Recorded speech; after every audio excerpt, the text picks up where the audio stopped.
চলে এসেছি ওই সবজিটা হারভেস্ট করব। এই লাউ দুটো পারবো, এই যে ঝিঙেগুলো সব তৈরি হয়ে গেছে, এখন পারবো। সকাল থেকে বেশ ভালো রোদ্দুর ছিল, এখন আবার ঝিমিয়ে গেছে। আবার দেখুন বেশি বৃষ্টির জল পেলে এই যে এটা কিন্তু পচে গেছে। কোনো একটি টবে দিয়ে দেবো, পচে গেছে। তা পচে গেলে ওই জিনিসটা আমি ফেলে দিই না, আমি সারের জন্য দিয়ে দিই। আর যে জিনিসটা করব হচ্ছে গাছটাকে একটু পরিষ্কার করব, কিন্তু কতটা করতে পারবো জানি না। মেঘে ভরে গেছে আকাশ, একদম মেঘে ভরে গেছে। তা বেশ কিছু আমি সবজি তুলেও নিয়েছি, এরপর যেটুকুনি তুলবো সেটা আপনাদের সঙ্গে দেখাবো। এই লাউ দুটো ফার্স্ট তুলবো প্রথমে। আর এই দেখুন অনেক ঝিঙে হয়েছে, প্রচুর ঝিঙে। এই ঝিঙে তুলবো, কোথায় না কোথায় ঝিঙে হয়েছে, করলা হয়েছে। আমি তো করলা বেশ খানিকটা তোলার পর এখনও দেখছি আছে। এই যে দেখুন কত ঝিঙে, এই যে দেখছেন এত ঝিঙে, এটা আবার ছোট। এরকম ঝিঙে এখন হারভেস্ট করব আমি। আর লঙ্কা গাছটা তো আমি আপনাদের দেখিয়েছি আর বলেওছি কি কি দিয়েছি, আর এর পরিচর্যাটা একদিন বলবো। দারুণ ঝিঙে হয়েছে। আর এখানে দেখুন করলা কিন্তু আমি বেশ তুলেছি, অনেকটাই তুলেছি। এবার ঝিঙেগুলো তুলে নিই, বেশ কিছু কিন্তু আমি ঝিঙে হারভেস্ট করেছি। এই দেখুন এগুলো করলা হারভেস্ট করতে করতেই ভাবলাম আপনাদের সঙ্গে শেয়ার করি একটু। এই দেখুন এগুলো কুঁদরি, এগুলো আপনারা চেনেন কুঁদরি, আমার তো কুঁদরি গাছ আছে। আর এই যে ঢ্যাঁড়স তুলেছি, ভেন্ডি, বেগুন, আর তুলেছি হচ্ছে কিছু ঝিঙে। তারপরে ভাবলাম যে কতগুলো ঝিঙে হয় আপনাদের সঙ্গে শেয়ার করব আজকে। কতগুলো ঝিঙে আমার এই ছাদ বাগান থেকে আমরা তুলি এক দিন। এই যে দেখতে পাচ্ছেন, এই যে দুটো লাউ তুলে নিয়েছি। আর এই দেখুন ঝিঙে যে কত হয়েছে যে কি বলবো, প্রায় 2.5 কিলো, আমার ধারণা 2.5 কিলো ঝিঙে হয়েছে। এর সঙ্গে তো আমি এই যে করলাগুলো আগেই তুলেছিলাম, আর লাউয়ের তলায় রয়েছে সব সবজি। এবার যাব হচ্ছে উচ্ছে তুলবো কিছুটা। আর এই যে গাছটা, এটার দেখুন একটা লাল লঙ্কা হয়েছে, বীজের জন্য তুলে নিলাম। এটা আমি এরকম আগেই প্রথমে যেটা লাল হয় সেটাকেই চেষ্টা করি বীজ হিসেবে ব্যবহার করতে। আপনারা জানেন আমি এইভাবেই গাছ করি। এই যে এত সবজি তুলছি, এটা কিন্তু সম্পূর্ণ কিচেন কম্পোস্টের উপর নির্ভর করে আমি করি। আর আপনারা করতে পারেন সম্পূর্ণ। দেখুন আমার যে মাটিটা, এটাই আমি দেখাবো। এই দেখুন কতটা, এই যে এটা দিয়ে আমি একটু খুঁড়ে দেখাই। এই দেখুন কতটা ঝুরঝুরে, দেখুন মাটিটা, মানে কিচেন ওয়েস্ট দিয়ে যে মাটিটা তৈরি হয় সেই মাটিটা এরকম ঝুরঝুরে হয় সব সময়।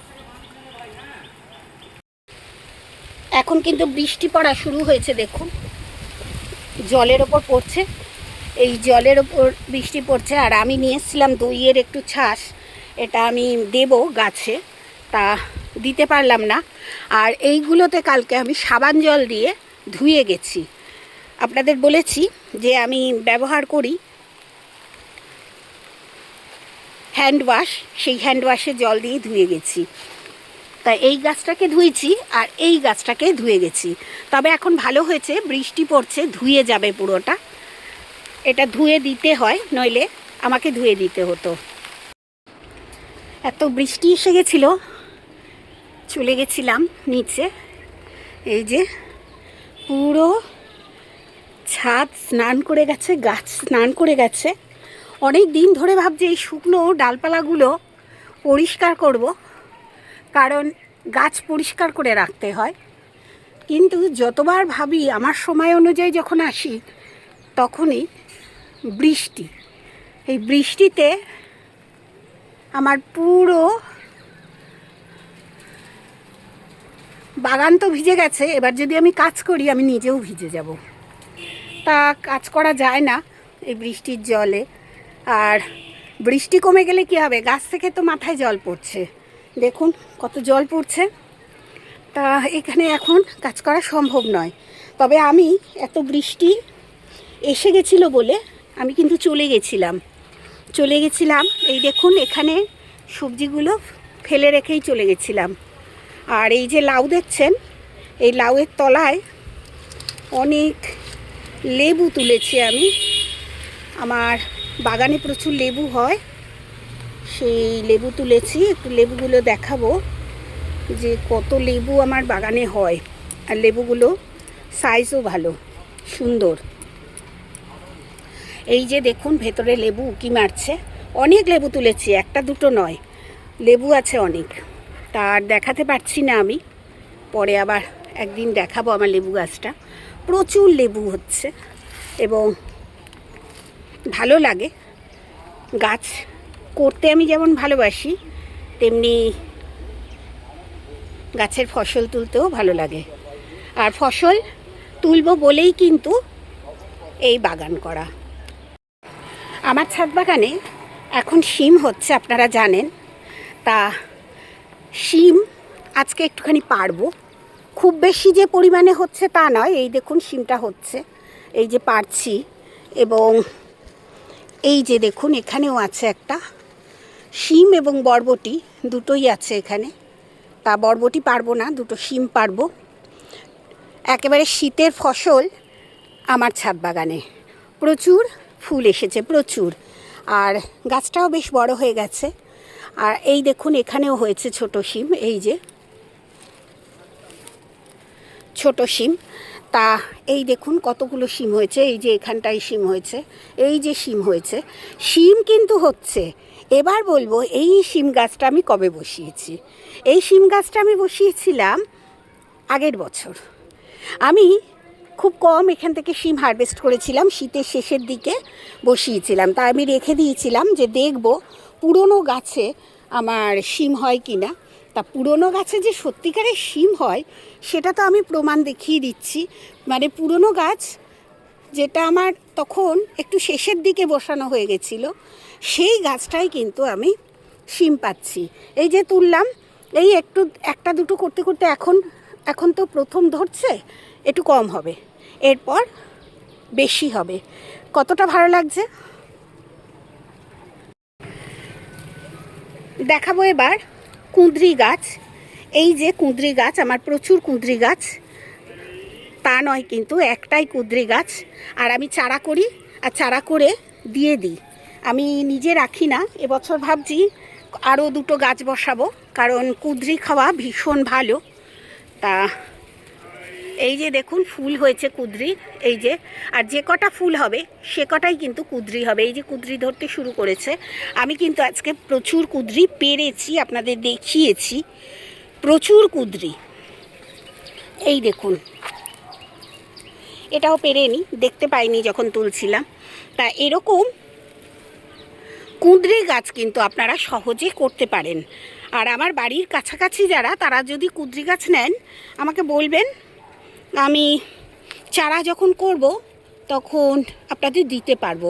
তবে এখন কিন্তু আমি চারা করব না, কারণ কুঁদরি হচ্ছে। কুঁদরি গাছ থেকে কুঁদরিটা যখন হওয়া বন্ধ করে দেয় তখন আমি চারা করি। সব সময় আমি চারা করি না। এই চারাটা জানুয়ারি, ওই শীতটা শেষ হচ্ছে এই সময় কিন্তু আমি চারা করব। কারণ কুঁদরি গাছটা আমি তখন কেটে ছোট করে দিই, ওই টুকরোগুলো দিয়ে, ডালগুলো দিয়ে, ছোট ছোট ডালগুলো দিয়ে আমি চারা করি। যাদের লাগবে আমাকে বলে রাখবেন, আমি তাহলে সেই হিসেবে রেখে দেব। আমি অনেককেই কুঁদরি দিয়ে দিই, গাছ দিয়ে দিই। আমার কাছে মাত্র একটাই গাছ আছে, তবে এই গাছটাও কিন্তু আমাকে এক সবুজ বোন গিফট করেছিল। এই যে দেখছেন যত ফুল হবে, একটা ফুলও মিস করে না। ফল, প্রত্যেকটা ফল হয়। দেখুন এই ডালটায় দেখুন, এই যে ধরে দেখাচ্ছি আমি, এই দেখুন ডালটায় মানে ফল হয়েছে, কুঁদরি হয়েছে। এই যে দেখুন কুঁদরি একটাও মিস হয় না। খুব সুন্দর একটা দারুণ সবজি। এই সবজিটা আপনারা সবাই ছাদ বাগানে করতে পারেন। আর এর পরিচর্যা একদমই নেই বলতে পারেন। পরিচর্যা কিচ্ছু করতে হয় না, আমি খেতেও দিই না এদের, ওরা নিজের মতো নিজে বড় হয়। করলা তো তুলেছি, এবার এসেছি না উচ্ছে গাছের দিকেই। দেখুন উচ্ছে প্রচুর হয়ে রয়েছে, সেই উচ্ছেগুলো আমি তুলছি। এই দেখুন প্রচুর উচ্ছে হয়। এই গাছটায়, এই যে এই গাছটা আর এখানে যে উচ্ছে গাছটা ছিল আমি কেটে দিয়েছি, রাখিনি, প্রচুর উচ্ছে এই গাছটা থেকেই পাই। আর শিম গাছের গোড়াটা দেখুন এখানে আছে, এইখানে, এই যে এখান থেকে যাচ্ছে শিম গাছের গোড়া, অনেকটা মোটা হয়ে গেছে। আর আপনারা ভাববেন না যে এই শিম গাছটার থেকেই কিন্তু সারা পুরো শীতকালটা আমি শিম হারভেস্ট করব। আমি কিন্তু আবার নতুন করে শিম বসাবো। এখন এইভাবে টেনে টেনে ফল তুলতে হয়। ফল মানে হচ্ছে এই যে দেখুন আমি তুলছি, এই যে এই যে আরও আছে। এত বৃষ্টি হয়ে গেছে না, আমি নিজে ভিজে যাচ্ছি এই গাছের জলে। চলুন এগুলো রাখি। সবজি তোলার পরও দেখুন ঝিঙে ঝুলছে এরকম, এই যে এইখানেও আছে ঝিঙে, এই দেখুন, এগুলো ছোট বলে আমি তুলিনি। তা এত ঝিঙে, আর এই যে এখানে আছে কাঁকরোল আর পটলের গাছ। তা পটল তো আমার হচ্ছে না, আমি জানি না কেন হচ্ছে না, হয়তো পরে হবে, বৃষ্টি পড়ছে এর পরে হবে। তা ঝিঙে কিন্তু এখনও গাছে আছে, তুলিনি, ছোট্ট ছোট্ট একটু, এই দুদিন থাকবে এই ঝিঙেগুলো, তারপর তুলব। এইবার তুলে নিয়ে এসছি দেখুন বেশ কিছু করলা, আগে তুলেছিলাম, আর এখন তুললাম হচ্ছে উচ্ছের গাছ। করলার গাছ কিন্তু আমার আলাদা জায়গায় রয়েছে। আর এই যে শিম তুলে আনলাম, এই যে শিমও তুলে আনলাম, কুঁদরি আবার একটা পেয়েছি তাই তুলে এনেছি।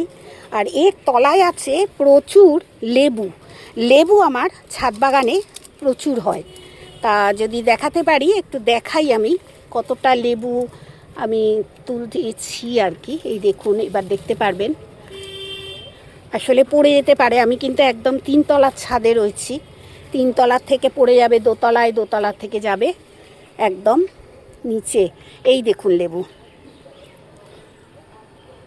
এই লেবুগুলো তুলেছি সকালবেলা।